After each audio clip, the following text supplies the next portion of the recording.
बातमी थेट मध्य प्रदेशमधनं आहे तर छत्तरपूर प्रकल्पग्रस्त नागरिकांनी पाण्यामध्ये उतरून आंदोलन केलेलं आहे। रुंज माझगाव धरण प्रकल्पाला इथल्या स्थानिक नागरिकांनी विरोध दाखवला होता आणि याच वेळी मात्र बाधित झालेल्या लोकांनी नदीच्या पाण्यामध्ये उतरून जल आंदोलन केलं आणि यावेळी पोलिसांनी मध्यस्थी केली, आंदोलकांना पाण्यातून बाहेर काढलं, त्यांची समजूतही काढलेली आहे। मात्र मोठ्या प्रमाणावर जलसमाधी आंदोलन नागरिकांनी केलंय।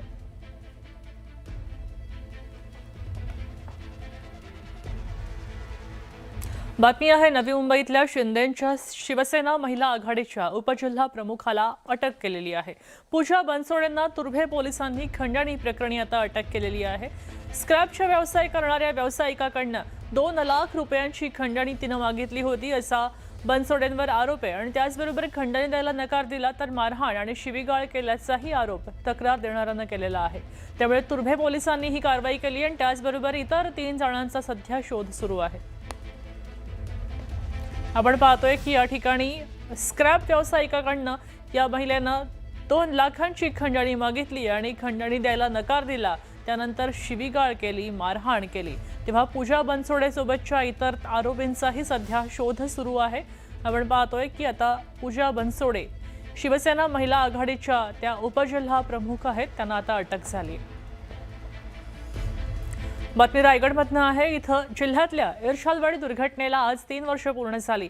दरड कोसळल्यामुळे 84 आदिवासींचा मृत्यू झाल्याच्या जखमा आजही ताज्याच आहेत आणि असं असताना आपत्तीग्रस्तांसाठी नानिवली इथं बांधलेल्या 44 घरं अवघ्या 2 ते 3 वर्षात गळू लागली आहेत। त्यामुळे रहिवाशांवर पुन्हा संकट ओढवलंय। दरडीच्या भीषण आठवणी विसरू न शकलेल्या ग्रामस्थांना आता घरांच्या दुरुस्तीसाठी शासनाकडे मदतीची याचना करण्याची वेळ आली आहे।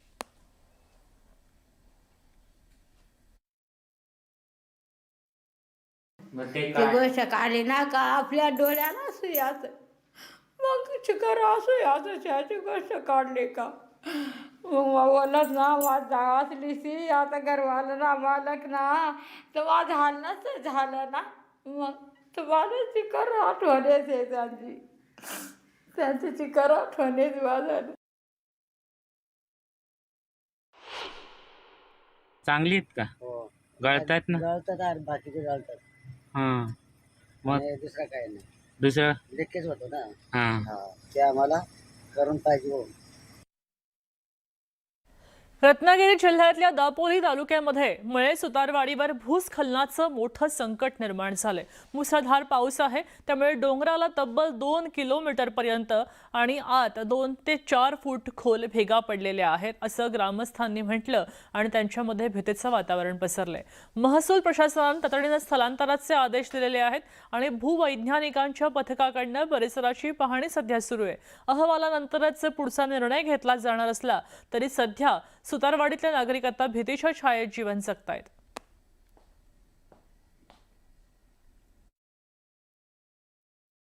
मुसळधार पावसामुळे कोकणामध्ये भूस्खलनाचे प्रकार अलीकडे वाढलेले आहेत।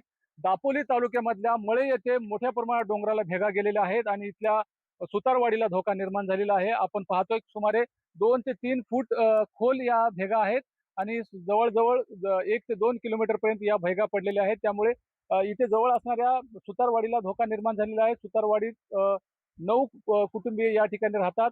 बाजूलाच त्यांच्या पाणी योजनेची विहीर आहे, या विहिरीला सुद्धा धोका निर्माण झालेला आहे। एका बाजूला डोंगर आहे तर दुसऱ्या बाजूला नदी आहे आणि या सगळ्या भूभागावरती मोठ्या प्रमाणामध्ये भेगा पडलेल्या आहेत। त्यामुळे कुठेतरी हा गंभीर प्रकार या ठिकाणी आपल्याला पाहायला मिळतोय।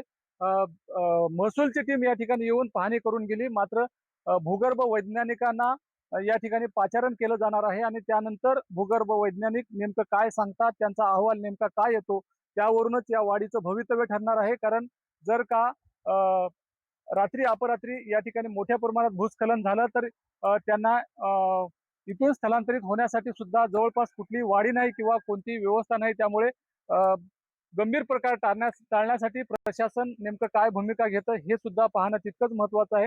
आजूबाजूच्या डोंगरामध्ये मोठ्या प्रमाणामध्ये ठिकठिकाणी भेगा पडलेल्या आहेत।